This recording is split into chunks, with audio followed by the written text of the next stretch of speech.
Good morning, Scott Mayboy here, out on the beach, Thursday morning, beautiful day, with your Medicare Missive for today.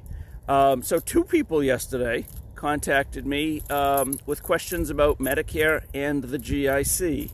So for those who don't remember or aren't familiar with it, GIC is the state in Massachusetts insurance program that communities buy into. So typically you see this with people who are retired teachers, cops, municipal employees, that type of thing. Sorry, I'm just trying to get out of the sun. And it works differently than commercial plans. So one couple I spoke to yesterday aren't really sure, and their situation's a little unique. It seems that the GIC has kept them on a non-Medicare plan, even though the wife's on Medicare, because they have a daughter who's 19 on the plan. So they're on a non-Medicare plan, but Medicare is required.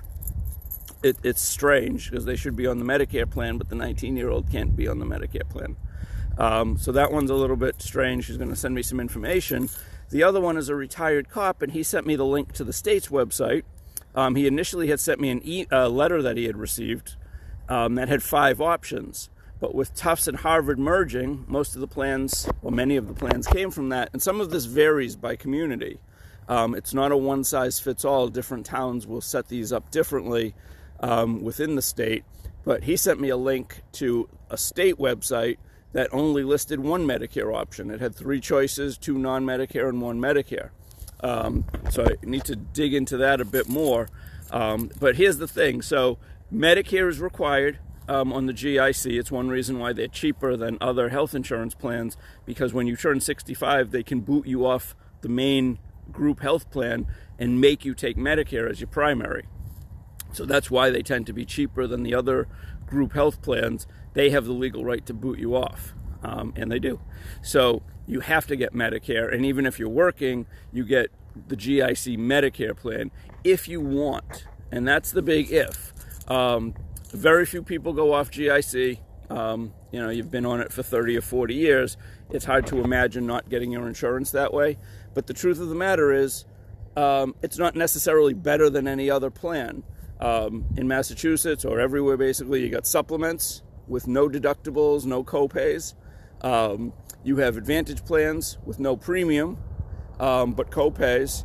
Where the GIC Medicare plans fall usually somewhere in the middle. They're more expensive than the Advantage plans that have no premium, but they have copays like an Advantage plan. They're usually cheaper than the supplements, but they do have copays. So again, it's kind of a hybrid between the two commercially available models. The other thing about it is they make you take a drug plan that they choose. So in this particular case, you had no choice. You had to take, the Silver Script plan, which, nothing wrong with the plan, but it's not necessarily the cheapest plan for your particular medications. If you don't take that particular Silver Script plan, you cannot be in the GIC. And it said right in it, if you choose that, you'll get a letter from Medicare because it's required that you have the right to pick another drug plan. But if you do pick another drug plan, you can no longer participate in the GIC. It's not the end of the world. You may still get better coverage or cheaper coverage, but you're stuck in the drug plan that they're using. Not that Silver Script's a bad plan. It simply may not be the best plan for you, depending on what medications you take. Also, it favors CVS, and you may like Walgreens. So a lot of considerations. Again, most people won't leave the GIC, but always happy to do the comparison for anybody who it applies to, and you can make your informed decision one way or the other. I have had some people say, I don't want anything to do with the town's insurance. I'm done. I want my own, and make my own decisions. Can do that too. So it's worth having a conversation. It's worth comparing one to the other, and that way you can make an informed choice, and you can always change it next open enrollment. That's it for now. Have a great day, everybody. Thanks for watching. Please like my video. Please share my video. And questions and comments are always welcome. And there is never a charge to work with us. Have a great day, everybody. Enjoy.